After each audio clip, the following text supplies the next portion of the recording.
Assalamualaikum warahmatullahi wabarakatuh. Perkenalkan, nama saya Sonia Dai dengan NIM 4114240001, kelas B Pendidikan Matematika, mata kuliah Pendidikan Agama Islam dengan dosen pengampu Profesor Dr. Novianti Jafri, SPDI MPDI. Saya di sini akan mempresentasikan materi mengenai paradigma Qur'ani dalam menghadapi perkembangan ipteks. Pengertian paradigma dan Qur'ani. Paradigma adalah cara berpikir berdasarkan pandangan yang menyeluruh dan konseptual terhadap suatu realitas atau permasalahan dengan menggunakan teori-teori ilmiah yang sudah baku, eksperimen, dan metode keilmuan yang sudah dipercaya. Al-Quran adalah kitab suci dan sumber utama dalam ajaran Islam. Ia juga menjadi satu-satunya kitab yang masih asli sedari awal diturunkan Allah Subhanahu wa taala kepada Nabi Muhammad SAW. Al-Quran mengajarkan kepada manusia tentang pedoman hidup manusia dalam meraih kebahagiaan di dunia maupun di akhirat. Al-Quran juga mengarahkan manusia kepada jalan yang lurus, yakni jalan yang diridhoi Allah Subhanahu wa taala. Oleh karenanya, manusia perlu memahami setiap isi Al-Quran, misalnya saja dengan cara paradigma Quran.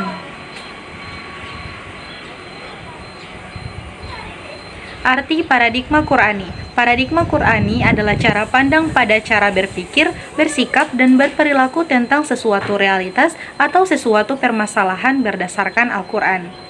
Pasalnya, Al-Quran mengandung gagasan yang sempurna mengenai kehidupan. Dengan paradigma Qur'ani menjadi cara untuk meluruskan akidah manusia.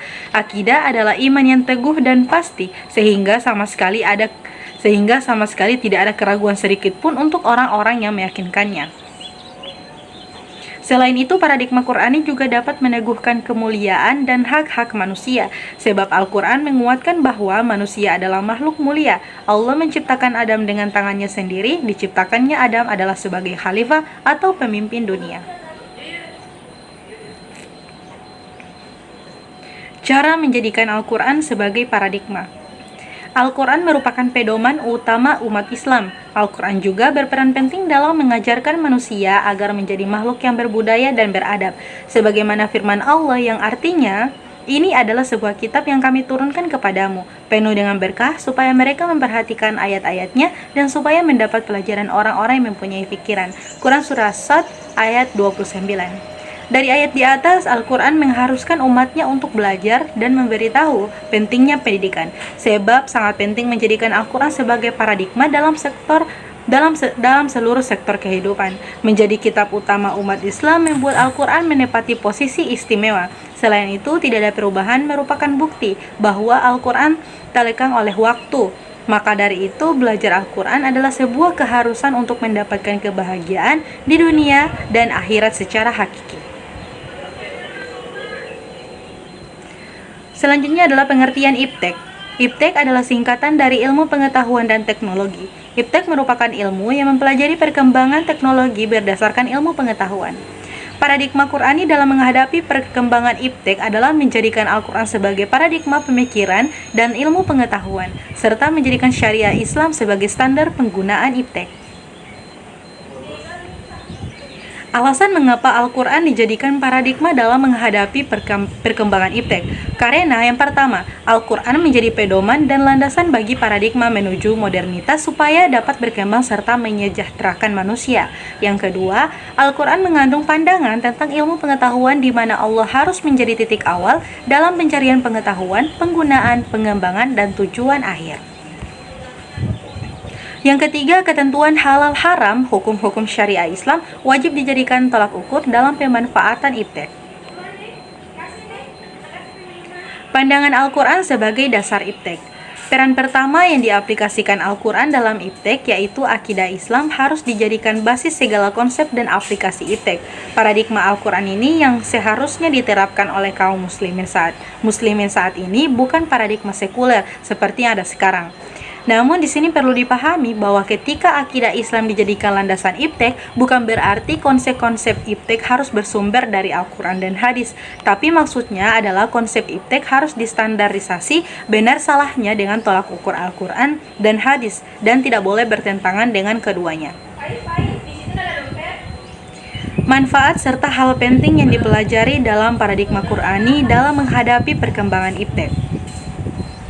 Yang pertama, ilmu pengetahuan sebagai rahmat. Al-Quran mendorong manusia untuk mempelajari alam semesta dan segala isinya sebagai bentuk rasa syukur dan untuk memahami kebesaran Allah. Quran Surah Al-Anbiya ayat 30 dan Quran Surah Ar-Rahman ayat 1-4. Ilmu pengetahuan dianggap sebagai rahmat Allah yang dapat digunakan untuk kebaikan umat manusia. Quran Surah Ar-Rahman ayat 4. Yang kedua, pentingnya moral dan spiritual. Al-Quran menekankan pentingnya akhlak dan moral dalam memanfaatkan ilmu pengetahuan. Quran Surah Al-Isra ayat 36 dan Quran Surah Al-Hujurat ayat 13. Ilmu pengetahuan harus digunakan untuk kebaikan dan tidak boleh disalahgunakan untuk merugikan orang lain. Quran Surah Al-Baqarah ayat 205. Kemudian manfaat yang ketiga yaitu menjaga keseimbangan. Al-Quran mendorong manusia untuk berpikir kritis dan menggunakan akal dalam memahami alam semesta. Quran Surah Al-Baqarah ayat 164. Namun Al-Quran juga mengingatkan agar tidak terjebak dalam materialisme dan melupakan nilai-nilai spiritual. Quran Surah Al-Mulk ayat 4. Kemudian selanjutnya membangun peradaban yang berakhlak. Al-Quran mendorong umat manusia untuk membangun peradaban yang berakhlak mulia dan berlandaskan nilai-nilai Islam. Quran Surah Al-Anbiya ayat 105. Iptek harus digunakan untuk membangun peradaban yang adil, sejahtera, dan bermartabat. Quran Surah Al-Ma'idah ayat 8. Yang terakhir adalah menghindari kesombongan. Al-Quran mengingatkan manusia agar tidak sombong dengan pengetahuannya dan selalu rendah hati. Quran Surah Luqman ayat 12. Pengetahuan yang dimiliki harus digunakan untuk membantu orang lain dan tidak boleh digunakan untuk menindas. Quran Surah Al-Isra ayat 26. Nah, terakhir kesimpulannya yaitu paradigma Al-Quran dalam menghadapi perkembangan iptek berbicara tentang keseimbangan antara kemajuan teknologi dan nilai-nilai spiritual. Al-Quran mendorong umat manusia untuk terus belajar dan mengembangkan ilmu pengetahuan, tetapi juga mengingatkan agar tidak melupakan nilai-nilai moral dan spiritual dalam memanfaatkannya. Dengan memahami dan menerapkan paradigma ini, diharapkan umat manusia dapat memanfaatkan iptek untuk kebaikan dan membangun peradaban yang berakhlak mulia dan sejahtera. Jadi itulah presentasi dari saya mengenai materi yang ketiga, yaitu paradigma Qur'ani dalam menghadapi perkembangan iptek. Jika ada salah kata, saya mohon maaf karena yang benar datangnya dari Allah dan yang salah datangnya dari diri saya sendiri. Jadi wabillahi taufiq wal hidayah. Wassalamualaikum warahmatullahi wabarakatuh.